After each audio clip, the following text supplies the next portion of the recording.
Right, hey guys, how are we doing? Back another video from Totally Not Mark. I think this is going to be quite fun. I think it's going to be interesting. He's done a video called Predicting the End of Dragon Ball Super. I was having a conversation with my mate Chris the other day about this, and I was like, I just don't know where it's going to go next, because Frieza's obviously got to be the main bad after what he did to Goku and Vegeta. Like, spoilers, spoilers, spoilers. But when they were in Master Ultra Ego and Ultra Instinct, and then and they were full power, they were recovered, and he just one-punched them both out of those forms. Could have easily killed them then and then, and just went, right, okay, fine. It's like, where's he going next? What's he going to do? What's his plan? How are they even going to compete with that? He's got his time chamber. He can actually train properly now. He's into that kind of thing. And I think it is going to be the last story arc as well, so let's see what Mark thinks. There's a certain scene from Dragon Ball Super I like the Granola arc. I thought it was pretty damn good. that I haven't been able to get out of my head for the better part of 2 years. It was shocking, tense, and it reframed how I thought about Dragon Ball Super's future entirely. This scene that consumed my imagination was the birth of Black Frieza. Yeah. Striking in form, it wasn't this dark new facade that gave me pause. It wasn't this incredible newfound strength he could wield with frightening effectiveness, or even the fact he took out both Goku and Vegeta in a single moment. What captured my imagination was everything else. What he said, how he said it, and all the small choices he made narratively between these larger movements. I think you can tell so much about a story and where it's going based on the curious words and choices of key characters. And this Frieza was different somehow. Almost hinting towards something new and exciting on the horizon. Something huge, and then nothing. Yeah. What followed this earth-shattering moment was little more than an expansion or recap of Dragon Ball Super's latest film, Superhero. Which I thought was okay, but yeah, it was a bit weird that the manga went okay. When they didn't even do this with the Broly movie, they just kind of like mention it. Like, they completely redid the superhero in the manga. Leaving me still with the questions I've had all these years. Where did Toriyama intend for this story to Yeah, go, what and was Frieza gonna could do we next? find any hints in this long series that might offer a glimpse into a possible future for Dragon Ball Super? I think we can. And more than that, it's finally time I satiate my curiosity, unearth as many hints and clues to a possible future within this long story, and present my official predictions and hopes for a Black Frieza arc. Yeah. I've never trained a day in my life. There was never a need. Imagine what could happen if I unlock my latent potential. I don't know, it does 10 years of training and he just punched these guys out with one hit.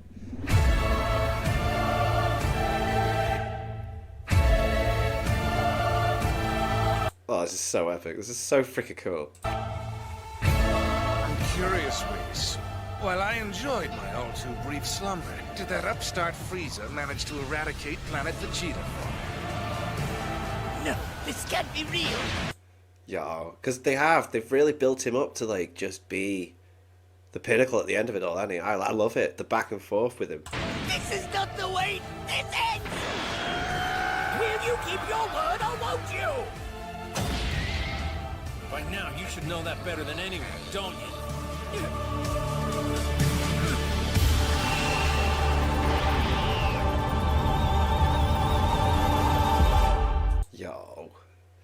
Yo. Oh my The God. beauty of this prediction is that it's not entirely my own. There's a character often overlooked and forgotten in this story that could hold the key to just about everything. Who is? The Oracle Fish. Oh, okay. At the very beginning of Dragon Ball Super, the Oracle Fish's prophecy outlined an arch-rival that would appear in 39 years. But the Super Saiyan God was a prophecy Beerus introduced, not the Seer. not the It was fish, Beerus, who according to Whis, has visions which reliably amount to nothing. So, if not a Super Saiyan God, who else might have emerged after 39 years? Oh. Well, the events that kick off Resurrection F occur just 6 short months following the events of Battle of Gods. In other words, it's entirely possible that this arch-rival Beerus awoke to me It's wasn't Frieza. Goku or some Super Saiyan God, but another great power that would rise up and change the course of Super's story forever. So Goku is part of the prophecy in the way that he's moved Frieza in a way to become what he's meant to be. And that power I'm talking about is Frieza. Now, I know what you're thinking. This sounds insane. Goku's achievement of Super Saiyan God is really significant. Isn't Super's version of Frieza pretty much the exact same as he was in Z? Absolutely fucking not. If there's any character in Super's history that has changed a staggering amount, it's Frieza. Definitely, definitely. And the greater and more gradual the change of character, the easier it is for us to see where they will ultimately end up. So what can Frieza's story tell us? Frieza, as we see him today, is unrecognizable to that which he once was. And that's not a criticism, that's a compliment. Yeah. In Z, Growth, character progression. So cool to see. Frieza was hit, a tyrant with a poisonous god complex. Unwavering in his worldview, he thought himself unstoppable and absolute. This was part of what made him such an interesting foil for the likes of Goku, whose worldview ran totally antithetical to that. During their legendary clash, each of them would try to nudge or move the other from their respective position, either through offers to join forces or chances to fight another day. But neither succeeded, both unwilling to compromise what they were, and in the end, both were forced into a position neither wanted. The message was crystal clear. That was fucking awesome! Cool. And yeah, Frieza couldn't change either. Blinded by his own narcissism at the forefront of the android's arc, Frieza's inability to grow from or accept his first ever loss resulted in another unexpected and this time deadly defeat at the hands of one more Super Saiyan. Yeah. In the end, he was nothing more than an uncompromising psychotic madman, bitter and pathetic. Learned Then nothing. Super happened, and everything started to change. Frieza returned, and while still viciously thirsty for vengeance, there was an immediate He knew he needed to have a different approach. quiet acceptance that he was no match for the Saiyans. And so, for the first time ever, he trained. This was gigantic. Yeah, I loved it's such an easy concept to throw out there, but it was awesome because like you say, Frieza never trained, never needed to. Like he was always the pinnacle, and that's obviously going to play on your personality. Your ego is obviously going to be very big if you are the be all end all. Something throws something in your way, and you kind of can't accept it at first. And then he goes in for Trunks second time round. And then it's like, do you know what? I've got a third chance here.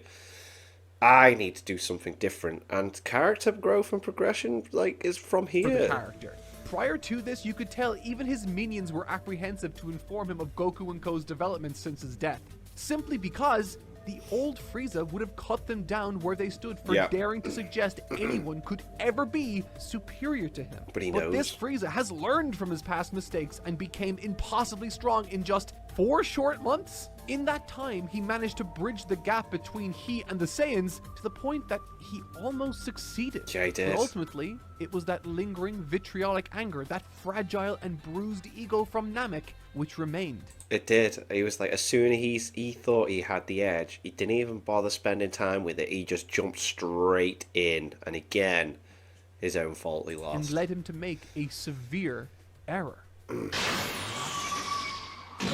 Impatience.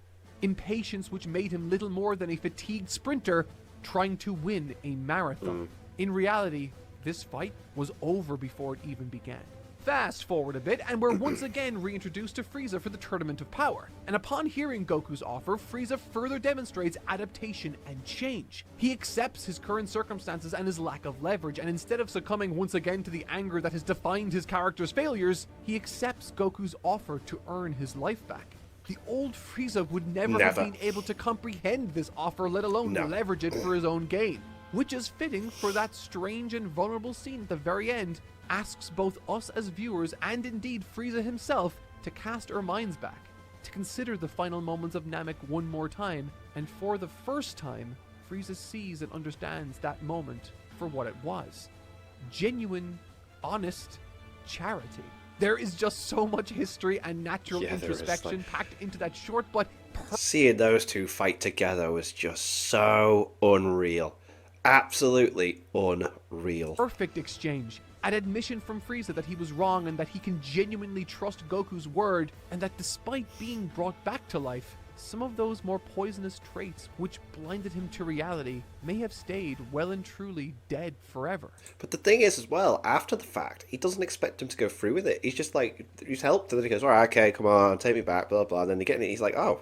And this holds true for both the anime and the manga. Now, as I said, the Super anime does conclude at this point. However, Toriyama's story most definitely does not. No. Through 2 films and more than 60 chapters of a long manga, Dragon Ball's and Frieza's story continues Yeah. and develops. In Broly, that sense of urgency and anger we saw in Resurrection F has been well and truly replaced entirely by patience, He's so strategy, calm. and a new appreciation for the game, as he puts it. Yeah, he takes his time with it now. He knows. He still wishes to usurp Goku and friends, he still wishes for revenge, but he's not going to ruin the challenge by wishing for immortality, and he's not going to throw a tantrum or his life away childishly. He's aware of what must be done. He admits that in a fight, Goku and Vegeta always seem to get the better of him, and so takes that humility one step farther by confessing that he too would like someone to fight alongside with against them. This scene from Broly and all those which preceded it in Super are what foreshadow and grant meaning to the actions and choices Frieza takes during his grand unveiling of Black Frieza. Yeah, man. So, with all of that in mind, what can we learn from Chapter 87 with Black Frieza? With one stabbing strike, Frieza brings Gas's tragic and manipulated existence to an end. A lot of people missed this detail, but this attack was the true unveiling of his new deadly black form. And unlike Golden Frieza, where he had no regard for his own stamina, with this he chooses to use it in bursts. In a flash, so to speak. Almost like a retractable set of black claws puncturing his victim before immediately reverting back to his base, leaving everyone, including Vegeta and Goku, utterly dumbfounded, struggling to make sense of what just happened. But even in those more traditional moments, Frieza offers curious quotes like, "Why, there isn't a single thing in this universe I'm not privy to." In an instant, he exposes Elec for the coward and weakling that he is, that he has always known of his true intentions, and despite that leveraged the heaters for his force's benefit anyway. With little effort, in his base form no less, Frieza sees to the erasure of the heater leader in a blinding flash of light. Just gone. It's just like, right, you're done. You're out. I don't need you. And just like that, the chief enemy thought to be the strongest in the universe and his master thought to be 2 steps ahead of everyone were both overpowered and outsmarted in mere moments. Yeah, just like done. The best part is, he took his time. Yeah. He achieved this new powerful form, yes, but unlike times past, where his desires to dispose of these two got in the way, he didn't run to these two Saiyans as soon as he achieved this new impressive So form. cool. Unique to this exchange, while he takes out both Vegeta and Goku in a single felled swoop, he does so without killing them. In fact, beyond testing out the results of his decade-long training cycle, he doesn't even toy with them like he did Elec. He just goes straight Instead, in. he relents and decides to just leave. He shows these two Saiyans he once would have given everything to kill by any means necessary mercy, offering them the chance to fight another day. So, now that we know that this is who modern Frieza is, where does his story and Super more broadly indicate we might be heading? Well, as I said in the beginning of this video, answering that question would have been a nightmare had it not been for the often forgotten narrative spoiler that is the Oracle Fish, praise be upon him. First, he says a rival worthy of Beerus will appear in Battle of Gods. Great. Then in the Tournament of Power, he says both Vegeta and Goku will be his strongest rivals. And then in the Granola arc, this slippery little fella claims the balance is shifting and soon the strongest in the universe will rise up. All very foreboding, but oh so juicy in detail. So, in addition to this story with Frieza, we have this ongoing tale with Beerus and the Saiyans. And thankfully, these two stories are interweaving right this very second. As it stands, it seems Frieza is waiting for the right time to strike, meaning he's waiting for a version of Broly that is both under control and wants to fight with him. But there's just one small hiccup. Broly isn't under control and he doesn't want to fight with Frieza at all. So not ideal. Alright, so how do we connect these dots then? Simple. Dragon Ball Super Superhero has the answer. No, not that one. This one. As it happens, the events of Superhero canonically take place after Black Frieza's unveiling, and thankfully there are, shall we say, some new additions and changes in the manga. Ever since the Resurrection F film, the linchpin of Goku and Vegeta's training under Whis has been less flashy transformation and more efficient movement and thought during a fight. Literally one page following the Black Frieza chapter, Vegeta is seen pensively staring into the sky, worrying about the battles that loom ahead and his recent failures. Jiren, Moro, Gas, and now Frieza? All of these foes have gotten the better of him, and interestingly, in chapter 93 he notes that none of them are physically stronger than he. He says, "Our physical bodies have long since been honed to their limits. In that respect, our training already made us on par with them. The key difference lies in how we wield our it. power. There's still too much excess. I like this quote because it emphasizes that from henceforth we shouldn't think future powerful foes are superior physically, but rather more efficient and better trained mentally. This actually speaks to the improvement Frieza demonstrated following his recruitment into Universe 7 for the Tournament of Power. Definitely does. He was unable to train physically, but his mind was free to improve. That's honestly kind of cool, and the degree to which that worked for Frieza in that short amount of time highlights his natural aptitude for combat. Furthermore, following Superhero, the number of characters that are capable of standing up to Frieza has grown from just Goku and Vegeta to also include characters like Gohan and Piccolo, which is interesting because these were the main players who stood up to Frieza during the Namek arcs. Minus Krillin, of course, but I guess he landed Android 18, so who's the real winner here, am I right? During this material, Broly also seems to gain a greater degree of competence, both through Goku, Vegeta, and eventually Gohan's help. Now able to control his Super Saiyan state without losing his mind, it seems that Broly is well on his way to becoming Frieza's ideal partner in crime. So that takes care of half the problem. How does he figure out where Broly is, and more than that, how does he influence him? Admittedly, this is a reach, I know, but I have one potentially fun theory, and just hear me out. Okay. The very first time we ever heard from Black Frieza was in Chapter 87, and during that chapter, I took note of one specific line. Why there isn't a single thing in this universe I'm not privy Okay, to. so what does This that implication that he has mean? eyes and ears all over the universe that serve him is unsettling on its own, but I do wonder if it's more than just a chilling bluff. His specification of this universe got me thinking perhaps that those eyes and ears aren't all over the universe at all, but rather in one familiar spot.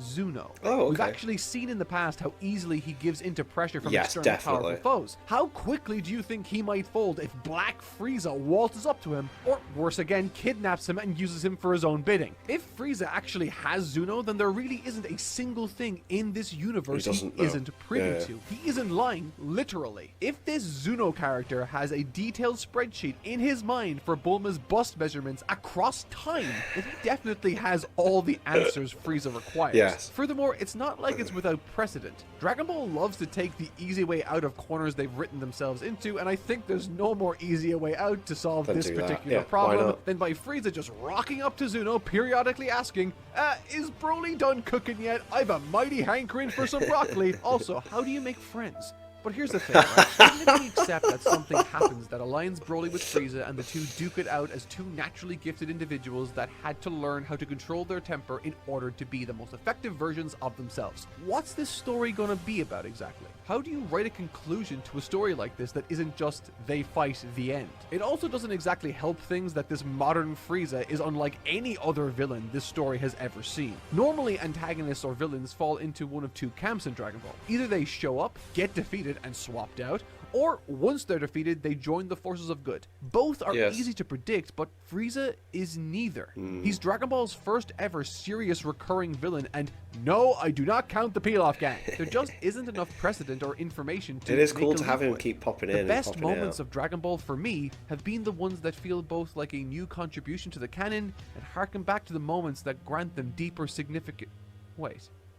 Frieza's entire story and change has been informed by one singular moment in time. What if the story is about that? A climax or arc built around Frieza's ultimate plan. An arc built on the growth and lessons this character has learned across the entire series. True to Dragon Ball, it'd be an arc filled to the brim with quality fights, but with the thematic backdrop of comparing Frieza's more heinous moments to that which he is now. The most dangerous incarnation of himself, no doubt, but also, possibly, the most human. And while I'm not going to sit here and choreograph a complicated fight sequence between all of these characters for obvious reasons, I mean, this is primarily a video on Frieza after all, while there will be other characters, I will only be talking about those individuals during the instances that pertain specifically to Frieza and his development in this story. And so with that in mind, there is one specific scene I would love to see as a grand finale to this tale. Okay. A scene that I like to call Frieza's final death. As this video has outlined from the very beginning, Frieza's introspection, I think Frieza just needs to cease to exist if he's going to be defeated. He can't just kill him off again. He needs to, like, be completely removed from reality. Correction, and recollections have not just offered opportunities to see his darker sides, but additionally moments of protruding light. Choosing effort, choosing to train his mind, choosing to manage his emotions, choosing to show mercy, and choosing to trust in the goodwill of others. Each of these choices and snapshots from Frieza's long history within Dragon Ball Super demonstrate a death of sorts. And no, I'm not talking about the instances where he has literally perished. I'm talking about the death of who Frieza is and the subsequent birth of who he could possibly be. Countless moments have begun breaking down this once thought to be unshakable psychopath in Frieza, but break him down to what exactly? What lies underneath? Something good? Something terrible? Whatever that something is, we truly do not fully understand how to predict it, and therefore determining the answer to that very question should be the climax to this story, I think. Frieza's final moment, a chance for reconciliation, or to simply double down like he always has. So much of Super has concerned itself with references to the past, like Cell Max, Gohan's Beast transformation, Piccolo's sacrifice, future Trunks needing help again, Vegeta's sacrifice again during the Tournament of Power. The list could honestly go on and on, but the issue with these moments was never that they were callbacks, but that they were vapid and lazy nostalgia bait trying to disguise the inorganic writing. Frieza's story doesn't need to inorganically harken back to better days, because his story is defined specifically by those very days. Those very iconic moments that still hang in the backs of our minds. Yeah, Frieza, you do that think final about it as standoff soon as you between see him. himself and Goku has literally haunted him for decades now. And so, I ask, what if, instead of being forced to think back to that very moment, he was physically dragged there through his own actions once again? The remnants of who he was. And to me, what's fascinating about this possible nostalgic circumstance is that it won't just say something about Frieza, it has the potential to say something about Goku, Vegeta, and Broly. For the bulk of Super, Goku and Vegeta have been at odds over what is and is not permissible in the heat of battle or in the name of battle. So much of Goku's story has seen him on the receiving end of ridicule at the hands of others for either being too lackadaisical or nonchalant in the face of certain danger. And so, this is where the interesting part comes into play. Does it necessarily need to be Goku and Goku alone standing before Frieza? I don't think so. No.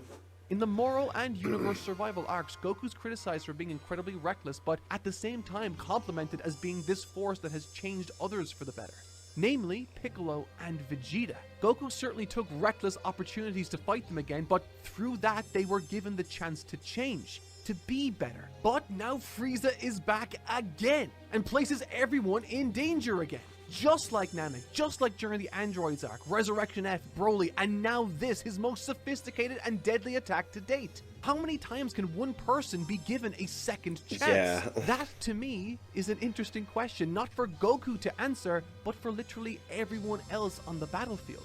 And so, I'll present you a situation. What if Frieza were to lay there, defeated and alone yet again, finding himself in that all-too-familiar situation?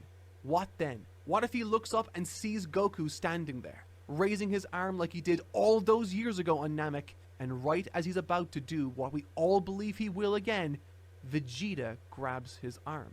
It's here Vegeta's story comes into play, and the scope of the situation expands even further. Though not to the same extent as Frieza, Vegeta is a character that too has undergone a life Yes, change. definitely. His He was the sensitivity bad to guy one consequences time, made wasn't him he? the voice of reason when, in the past, he lashed out angrily. His willingness to look to others for guidance has allowed him to surpass Goku for the very first time in a one-on-one fight. And throughout the moral arc, we were forced to watch on as he had to carry the weight of his past sins, repenting for his former That was selfish, boss with the deadly Namekians. ways.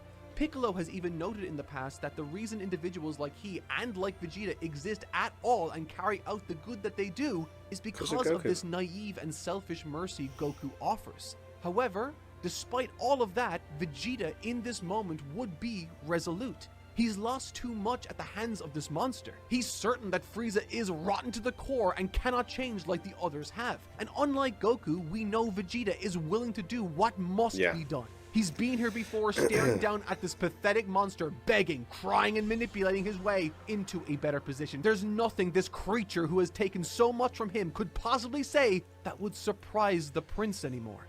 But as he raises his hand, he hears one faint plea. Do it.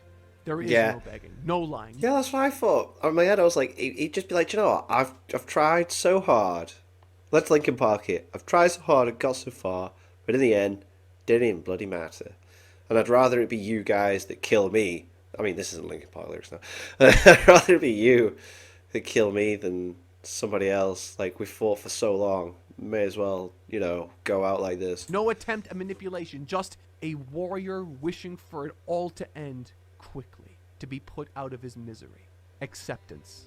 It's here that one of two things could happen. Either we accept that the sacrifice required to save Frieza's soul is too heavy a burden to pay, or we accept that he is different, that he's become one of the most effective fighters in the universe through his own hard work. He's fought alongside our heroes earnestly and learned what it is to truly trust in them altruistically. And so, I think in this moment, Vegeta would be shocked by this response. To what extent his shock would be is up for debate, but this change hits to his core and his individual story too. A shock that could lead to momentary hesitation, a hesitation that lasts long enough for Broly to stand before him to stop him. The story of Broly's character isn't complicated, nor is it long, but it is brimming with emotion and trauma. A tragic but complicated childhood troubled by a society that rejected him, cast him astray, and a father that feared and tortured him. For his entire life, he's been the tool of weaker, angry, bitter men, and I think the resolution to Broly's story is for him to no longer feel anger or to dance to the whims of others like he has. There are questions as to how Frieza could manipulate Broly in the first place to get him here.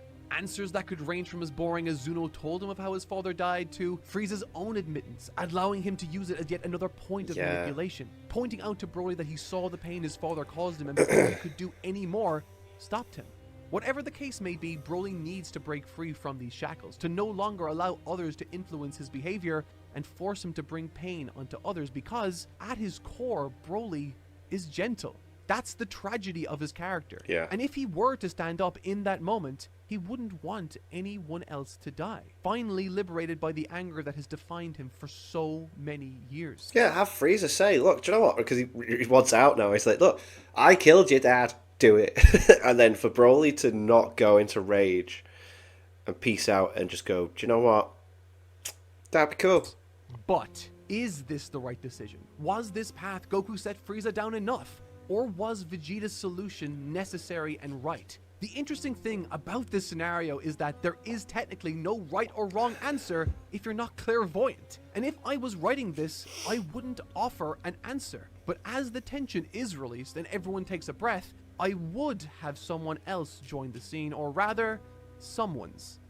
Beerus, Whis, and the Oracle Fish. At the very beginning of this story, an individual was born into the world of Dragon Ball Super, armed with a new mindset that assured his incredible power grew exponentially. With that power, his temperament too changed. And in this moment, I would love for Beerus and Whis to take this chance to offer Frieza the opportunity to one day become a destroyer god. And if you think about it, it makes sense. He fits the initial prophecy, he possesses the requisite power, and now has the correct temperament and mindset. Moreover, he has literal experience carrying out Beerus' dirty work when he wasn't willing to. In my view, he's the perfect candidate for such a role, but how could this scenario play out? Would Frieza allow this hauntingly familiar circumstance manifest into yet another bitter and dark end, rife with meaningful character reflection for the likes of Goku, or would he accept the possibility that he can find meaning through the light in a position that seems to fit him perfectly? This is about the moment where I'm sure you're hoping for me to give you some sort of definitive end with a clear message, but in truth, that's not at all what I want this to be. As I've said in this video and during my coverage of the Frieza arc in my Ultimate Review series, the conclusion to that story has been both my favorite and one I've not been able to stop thinking about since I saw it back when I was a little kid. Oh man, I think it about it all is the a scene time. I mean, all tortured the by time, morbidly Just grotesque shades of grey with a message that can be both depressing and uplifting in equal measure. That final scene on Namek was the culmination of a struggle between two staunch ideologies that were diametrically opposed, a battle that saw either side refuse to budge even an inch in the face of overwhelming evidence that the other wasn't willing. Goku in that he gave Frieza that chance despite what everyone had been telling him, and Frieza unwilling to accept defeat and make sense of the gift that was just handed to him. And in the end, neither man won. Goku might have stood victorious, but that wasn't what he wanted. I opened this video by saying that there's been this recent scene I haven't been able to stop thinking about. A scene that has made me consider this moment as a possibility for the future, a scene that would mean that this battle, which came to its cataclysmic conclusion on Namek, has in truth been raging on for decades in the background in the hearts and minds of those involved ever since. Warping and changing these characters to the point a very real outcome could be in the cards. Does this mean that the ending would be unambiguous? I certainly hope not. Because what made that scene on Namek so powerful to me was how much it made me consider the decisions that were made, with it ultimately leaving both Goku and Frieza in want.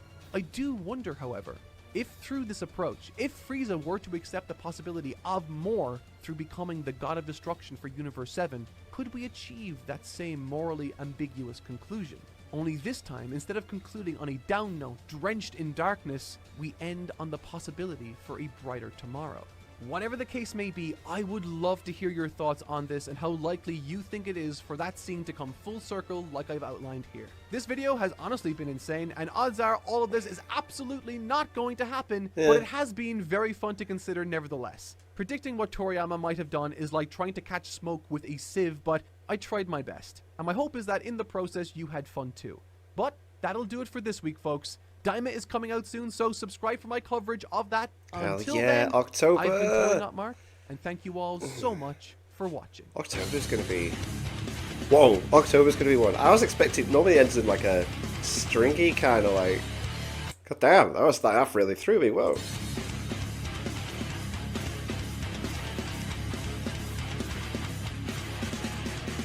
Cool. Yeah, I mean, God, probably none of that will happen. It'd probably be like a really basic story, which I hope it's not. It would be nice to have like a full circle moment come round. But hey, who knows? Black Frieza might not even be the bad guy. I mean, he did beat Gas and then leave Vegeta and Goku alive. So who knows? It could be a completely different story we're not even thinking of. We just see Frieza as being the bad guy, but what if he's not? You know, that would be an interesting one as well. But who knows? That'd be cool. But anyway, thank you to my patrons. If you want to have your name at the end of every video, I want to be able to watch Patreon-only reactions, such as the original Dragon Ball series. The link's in the description to the Patreon page. $1 a month is all I ask to help support the channel. It's greatly appreciated. Thank you guys for that. Thank you all for watching. What do you guys think of that? If you guys think of this, click like, subscribe if you haven't already. Leave comments down below. Let me know what I should watch and discuss in future videos. I'll see you guys next time.